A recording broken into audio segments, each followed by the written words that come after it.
Hola, muy bien, vamos a seguir con el tema de la verdadera divinidad y humanidad de Jesús.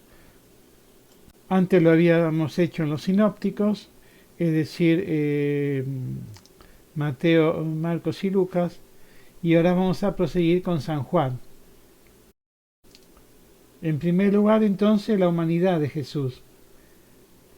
En estos escritos de Juan, de su Evangelio, como también encontramos subrayada muy fuertemente la humanidad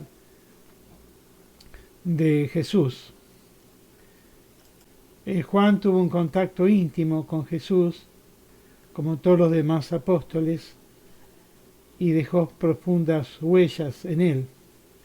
Ahí podemos leer entonces la primera carta de San Juan, del capítulo 1 al versículo 3. De esta manera, en el cuarto Evangelio, Juan da testimonio de que Jesús experimentó el cansancio y la sed.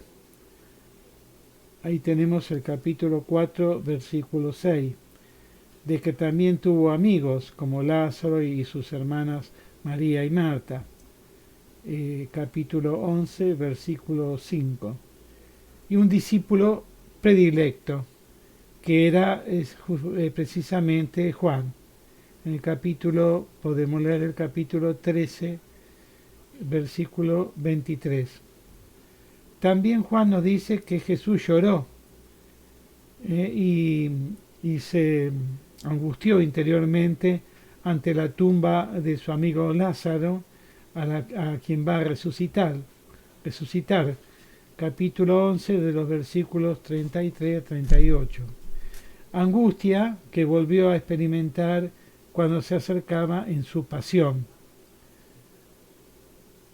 Capítulo 12, versículo 27 y capítulo 13, versículo 21. También se puede notar los detalles precisos sobre la muerte en cruz y el realismo con que nos presenta la humanidad de Cristo resucitado, en cuanto que Juan resalta la verdadera humanidad y de su cuerpo resucitado como verdadero cuerpo, aunque un cuerpo, como veremos más adelante, un cuerpo glorificado, eh, penetrado totalmente por, por la gloria divina. Ahora vamos a la afirmación por parte de Juan a su divinidad. Bueno, en primer lugar tenemos el tema del Verbo encarnado. Encontramos que su filiación como Hijo de Dios va más allá de la caracterización del Mesías en el Antiguo Testamento como Hijo de Dios. Es decir, su filiación es de otro orden que la nuestra como hijos adoptivos de Dios, ¿no es cierto? Y también muy distinta del Mesías como Hijo de Dios en un sentido humano, que presentaba el Antiguo Testamento. Y ahí tenemos Juan 20, 17. Jesús es el unigénito, es decir, el único engendrado. Capítulo 1, versículo 18, y después en la primera carta de Juan 4, 9. Es decir, se describe así, un uno adelante, Juan capítulo 4, versículo 9. Entre su Padre y Él existe una mutua inmanencia, una recíproca unidad en el conocimiento y el amor. Así tenemos el capítulo 5 del versículo 19 al 20, capítulo 10, versículo 15, capítulo 10, capítulo 17, el versículo 10, y luego tenemos capítulo 10, versículo 30, donde San Juan afirma que el Padre y yo somos uno. Es decir, no se trata de una simple unión moral, sino de un profundo misterio de unidad que implica la divinidad del Hijo. La fe en dicha divinidad queda atestiguada de una manera, digamos, totalmente explícita en la confesión que hace el apóstol Tomás cuando, en primer lugar, no estando él reunido con los apóstoles y Jesús en dicha ocasión se manifestó a ellos, y que por lo tanto, como Tomás no estaba, los apóstoles le dice a Tomás, hemos visto al Señor, y Tomás le respondió en esa oportunidad, si yo no lo veo, no lo voy a creer, si yo no toco con mis manos, con mis dedos, sus heridas y sus llagas, no voy a creer. A los 7 días después, estando reunidos nuevamente los apóstoles, estando cerradas las puertas, narra el Evangelio, y estando Tomás presente, se aparece nuevamente el Señor, y entonces ahí Tomás exclama, Señor mío y Dios mío, luego que le tocara su cuerpo, sus llagas y sus heridas. Y cuando Jesús le dice, bueno, feliz vos Tomás por haber creído, pero mucho más, porque al verme has creído, pero mucho más de aquellos que creerán aún sin verme. En segundo lugar, San Juan hace referencia al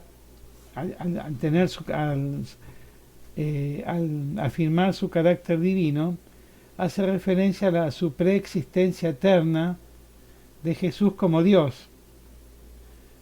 Y esto se ve reflejado cuando él dice, antes que Abraham existiese, yo soy. Cuando él dice, Abraham, le dice a los judíos, Abraham esperó ver mi día, haciéndose referencia a él mismo como Mesías, y que Abraham esperó ver ese día. Y los judíos le responden, vos no tenés 50 años y decís que conoces a Abraham, y entonces ahí la respuesta de Jesús, antes que Abraham existiese, yo soy. Y esto lo tenemos en el capítulo 8, versículo 58. Y ahí Jesús dice, yo soy. Y aquí tenemos, evidentemente, porque en el Evangelio está en mayúscula, una referencia al nombre de Dios en el Antiguo Testamento, que es el de Yahvé, que quiere decir yo soy o yo soy el que soy. Nombre que le reveló Dios a Moisés y que está en el Éxodo 3, capítulo 14. Entonces, Jesús no solamente se atribuye la preexistencia eterna junto a Dios, sino que además se da a sí mismo el nombre divino que correspondía a Dios, que es el nombre de Yahvé en el Antiguo Testamento, y según lo cual lo conocían y afirmaban los judíos. En el prólogo, esta preexistencia eterna es considerada directamente y por sí misma. Cuando dice que al principio existía Dios, al principio existía la palabra, y la palabra estaba junto a Dios, y la palabra era Dios.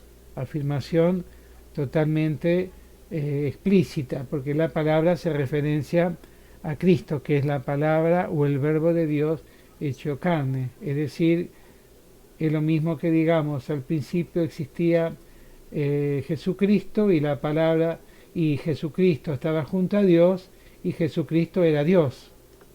Esto lo tenemos en el capítulo único, en el capítulo 1, en el versículo 1. Y luego esta explicitación prosigue cuando dice, afirma, y el verbo se hizo carne, afirmando, ¿no es cierto?, entonces también que esa palabra que existía junto a Dios ahora se hace hombre. Y ahí tenemos el capítulo 1, versículo 14.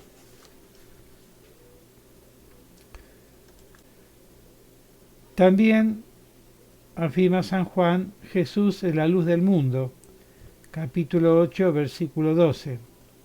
Y manifiesta él al Padre de una manera tan perfecta que el que conoce a él, a Jesús, al mismo tiempo conoce al Padre. El que me ve a mí, ve al Padre, dice Jesús a sus apóstoles, ante una pregunta de Tomás. El versículo 12, capítulo 12, versículo 45 y luego capítulo 14, versículo 19. Jesús también es la vida y esto también se corresponde con el tema de la divinidad de Jesús, porque la noción de vida tan semejante al concepto de la luz tiene también relación con un tema importante bíblico, en tanto que Yahvé es el Dios vivo y que entonces es el que hace vivir. Y en este Evangelio de Juan, este poder divino también está en manos de Jesús. Por eso dice, así como el Padre resucita a los muertos, así también el Hijo da la vida a quien quiere. Así como el Padre dispone de la vida, así también ha dado al Hijo la facultad de disponer de ella. Y además afirma que quien oye su palabra y cree en él, tiene la vida eterna. Y ahí tenemos el capítulo 5, versículo 24. Así también, Cristo no solo es quien tiene un poder que da la vida, sino que Él mismo es la vida en tanto que es Dios. Y acá tenemos el capítulo 14, versículo 6.